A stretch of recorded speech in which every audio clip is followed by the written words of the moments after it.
Different multi-wavelengths. I'm going to talk about a technique rather than the science, because that's what the title was that I was asked to talk about. I'm going to ignore radio, and I would like to thank Sebastian for making an eloquent argument for why that's a good idea and why you should all ignore radio, because it's boring, it's uninformative, the photosphere is way too big, you're not seeing anything of interest compared, especially when you've got such a great big X-ray telescope looking at very fast features. You'll never see them in the radio, so don't waste your time. And the reason we've been doing this for decades is a historical accident that radio instruments are by and large have time resolution already built in. They dump things out pretty fast. And community interest, jets are something that they care about. Though I would argue that they're actually relatively poorly placed to do anything about it. Can you hear me when I wander around? Because I wander around a lot. Okay. So rapid, first let me define that. It depends dramatically on who you ask. I started off my career doing infrared stuff at the microsecond level.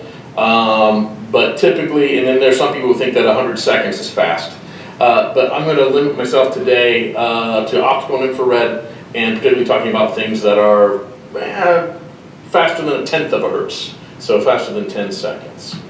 And I'm going to give a very brief and glossed over overview of what are the kinds of science we can do with a STROBE-X like satellite and correlated, meaning simultaneous observations in the optical and infrared. And then I'll talk about programmatically what we should be doing about it as a community. So rotation powered pulsars, I'll start off with these. Partly because they were the first ones historically. Also, I did my doctoral thesis on this 20-some years ago with Scott Ransom. When we were both grad students, worked on the crab. You can see some of our stuff here with photon counters in the infrared, doing microsecond level stuff, and we correlated that with various X-ray and gamma ray telescopes and so on. The primary science on this is really pulsar emission mechanisms, which we still don't understand why pulsars pulse. Just to point out, they had a 50-year party recently. Some of you, I'm sure, were there, and I saw the Facebook posts. But we don't know why pulsars pulse or how they pulse yet. It's not clear to me that STROBE-X is really going to set this on fire. It will have much better data, much better signal to noise. Lack of signal to noise has not been our problem so far. It's been lack of theoretical understanding and modeling. But there might be some interesting things there to do. And I just want to point out that something like a week ago, Ambrosino et al. With, I think it was with Aquai, discovered optical pulsations from a transitional millisecond pulsar. So that's actually kind of cool. It makes it more interesting than just pulsar emission mechanisms, because those are very weird, interesting sources where you've got things, switching back and forth between being rotation powered and sort of an accreting system. And it's interesting to me as well because this thing is not steady as we would expect for a transitional source. It does seem to be the same kind of same kind of coherent radiative process, some kind of synchrotron, or not coherent, I shouldn't say that. A synchrotron process, not a thermal process. This is not reprocessing, okay? And maybe there are more optical pulsars out there. They did this with a limited chunk of time on a 3-meter telescope, and you can see it's a pretty solid detection. So a theme I'm going to kind of try to hit on here is we've been doing a spotty job of this for decades. Accreting pulsars. So HER-X1 has been showing optical pulsations almost since I was born, 45 plus years ago. This is from a paper in 1973 showing the optical pulsations. The optical pulsations are not at the same frequency as the X-ray pulsations, or at least not always. So they show reprocessing on moving surfaces. There are notable orbital phase dependencies, and then in HER-X1, of course, we've got the superorbital stuff as well. So there are all kinds of weird things there that suggest multiple reprocessing sites. This is just, again, the earliest example, not the only one, and there's several others. Another one is 4U1626-67. It shows optical pulsations. It's even got a sideband to the optical pulsations. This shows 2 different locations of the sideband. So at first people said that's just the orbital period, but it seems to change. This is from a paper from just last year. It shows QPOs. I think Deep Toe discovered the millihertz optical QPOs, didn't you, Deep Toe? Almost 20 years ago. It's also got flares. And again, this thing is doing different things when we look. So it's not like we look at this thing, oh, here's what it does. We did that 20 years ago, we're done. No, the next time somebody goes back and looks at it 10 years later, it's doing something different. That's where you need to have correlated simultaneous observations. There are interesting things happening here, and they aren't well understood, but there's a lot of information, and we're not really taking advantage of it. And then just in general, on the X-ray and optical reprocessing theme, that's a major player in the repeating pulsars. You see it in bursters. Again, going back since bursts were discovered in the mid-70s, within a couple of years, people were seeing optical flashes that are delayed from the bursts.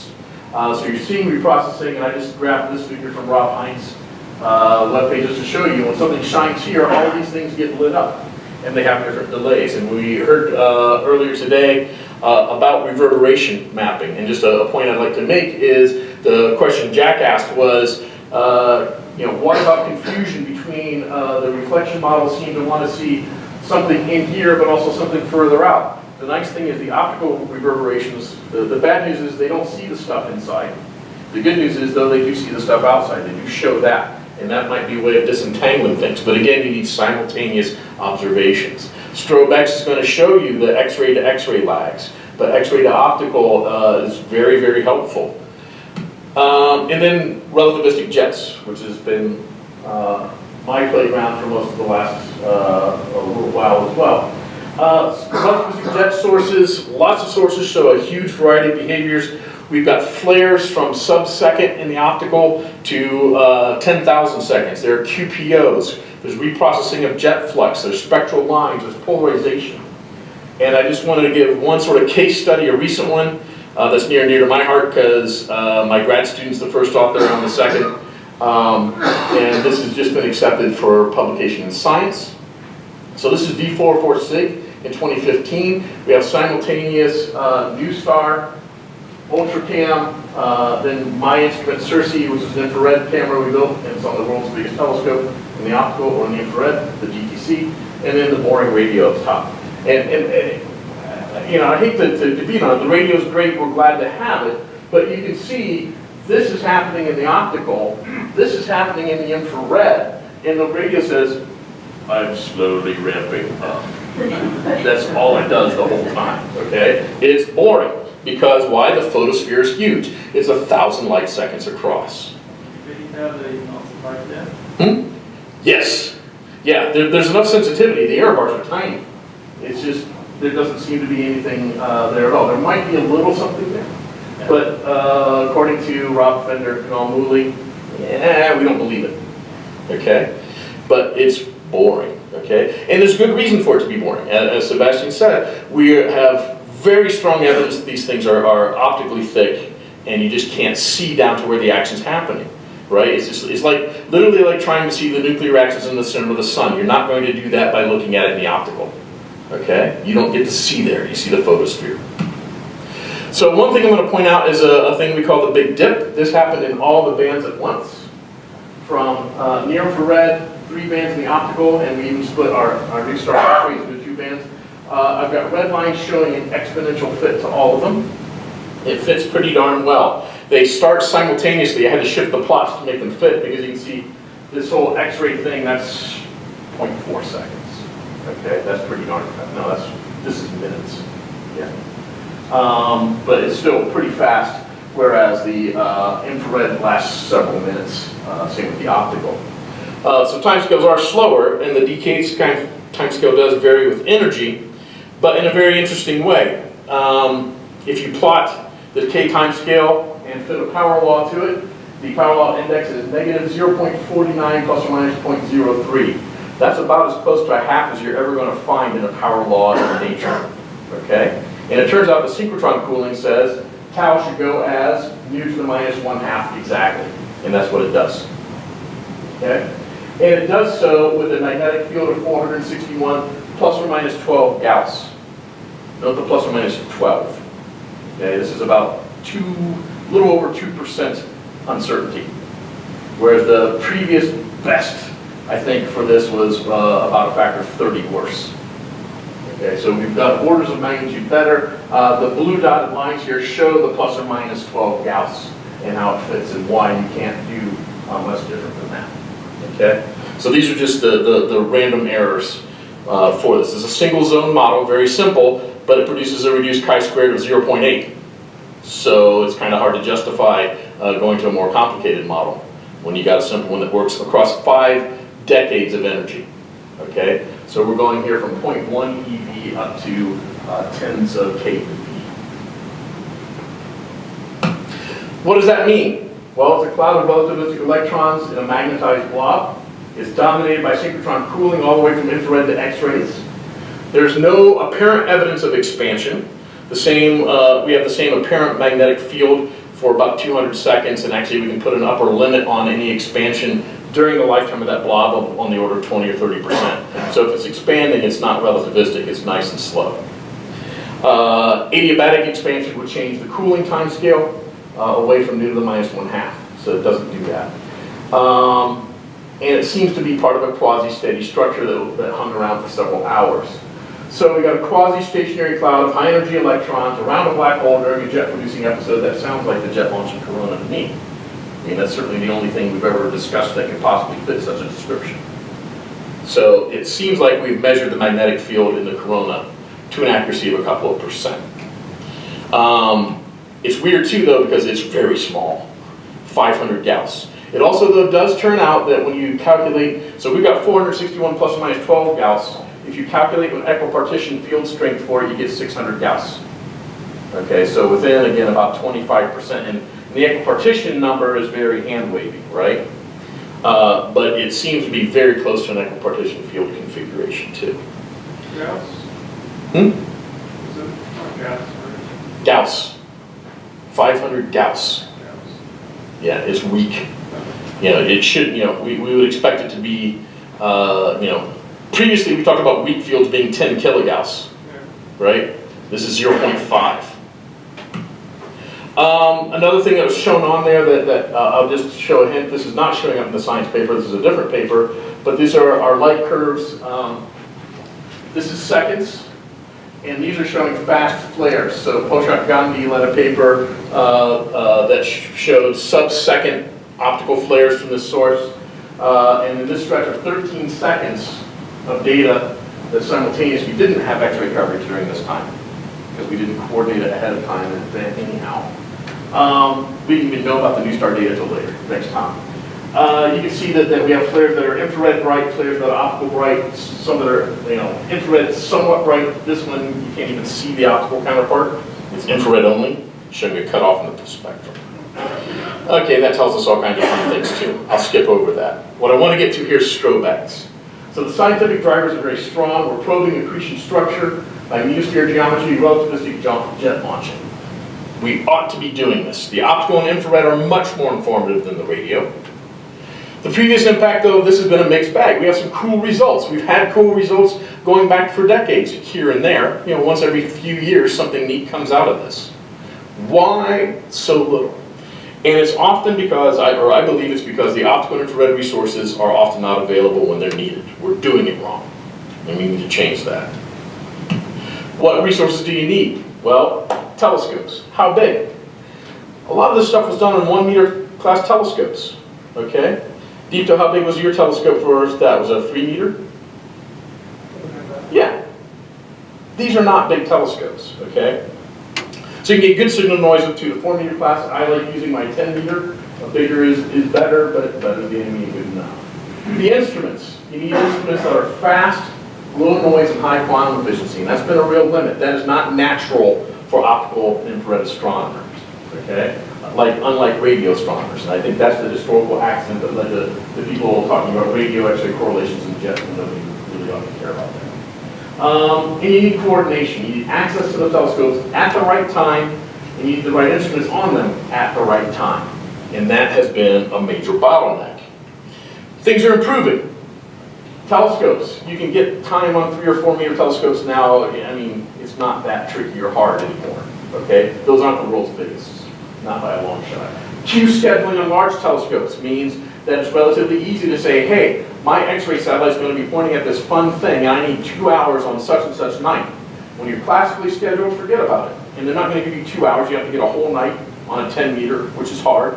But now you get 2 hours way ahead of time, not a problem. They also have instrument technologies. There have been big advances in the frame transfer CCDs, fast infrared arrays, things like UltraCam and HyperCam, or our Cersei instrument on GTC. Also APDs are now out there doing things that photomultiplier tubes could do, but with 10 times the quantum efficiency. They're comparable to CCDs now. Coordination, again, queue scheduling is much more common. Because of that, target of opportunity, which is something that was unheard of 20 years ago in the optical community, is now something that people are used to dealing with culturally. And then there was a workshop in Leiden a bit ago, and out of that has come SmartNet. I put the site up there. That's something that Poshak, Pier Giorgio Casella, Matt Middleton kind of led up organizing the conference, and that's coming out as a way to coordinate these things. So I think things are looking up, but I think we really need to not treat this as an afterthought, but really dig into it and plan ahead. The science motivation is there. So now I have a heretical suggestion to make. What if we had a low-cost, quasi-dedicated optical near-infrared timing facility to match this? And this is based on an idea I've been working on. Tom is familiar with it. I'm assuming that's part of why Tom dragged me here. You can now buy low-cost telescopes that have 1 arc-second guided track for about $7 grand. Okay, they're dirt cheap. You can buy cheap PCs to run them for a couple $100, and you can buy for again a couple $100 fast CCDs to do acquisition and guiding. You link them together with optical fibers and photonic technology to synthesize the collecting area for large apertures. The cost per square meter drops by a factor of 10 compared to standard telescopes. Okay? And you can dynamically reconfigure them from a single large aperture pointing at one thing to multiple apertures pointing at different places. So this is something I've been working on for a few years. This just shows the basic unit. It's a Meade 14-inch. That's the cheapest glass per square meter you can buy that points to an arc-second on the planet by a factor of about 15. Okay? Just comparing the three up. Now, it doesn't work as well as a professional telescope. You've got to add things like this little 3D printed acquisition and guide unit with a fiber feed there and the CCD camera there. But my grad students make these for dirt cheap as well. You link them all together, control them with Jetson computers. There's our control GUI. And then you link them together and make a light bucket out of it. So these are not the replacement for wide field imaging or anything like that. But for some specific kinds of science where you're basically looking at one object at a time, okay? And you want to get as much light as you can on it. Sounds a lot like STROBE-X does, right, in the X-rays. This is sort of an optical equivalent of that. And you dump the light together through switchable fiber couplers. You automate the whole thing, and you can make big arrays of these things. Okay, so this is a 2.5 meter equivalent made out of 49 Meade 14 inches using mostly commercial off-the-shelf technology. And just for cost comparison, a standard 2.5 meter telescope costs between $6 and $10 million. Not instrumented. You build the telescope, you've got a dome, it's ready to put instruments on it and run it. We can do this with the polyoculus technology for less than $1 million for a 2.5 meter. Again, it won't do everything for everyone. It's not going to do wide field imaging. It's not going to do imaging of any kind. But if you want to collect light from a known source in that field for timing or spectroscopy, it'll work great and it'll be dirt cheap. So what could you do? Couple these things to some low-cost APDs, and you only need a few pixels. Okay, we get all caught up in our CCDs and all the megapixels and so on. We want to look at one damn star, right? We want to measure the background, so we need another pixel. And it would be great to have 1 or 2 comparison stars to make sure we're taking care of clouds. I need 4 pixels. That's what I need, right? Pixels in quotes. But I'm not trying to image things here, right? I want to know how bright it is versus time. Maybe versus wavelength, so then give me a few more pixels. Okay? APDs are relatively cheap. They're as efficient as CCDs now. If you then link those up, again, the cost per square meter is very low. A dedicated low-cost facility that's always available on a 2.5 meter equivalent, which I've done the math for most of the sources we're interested in, you get thousands of photons per second from that target. It's $1 million. Multiple sites can provide excellent overlap, because the problem is STROBE-X is going to be in orbit, right? It's going to be working all the time.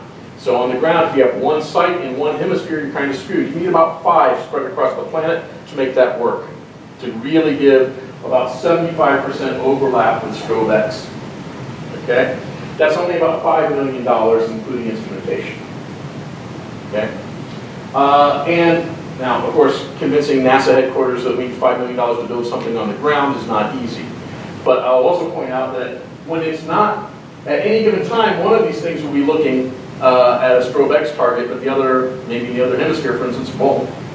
And our idea, actually our original driver for this thing is this is very low-cost LSST follow-up spectroscopy.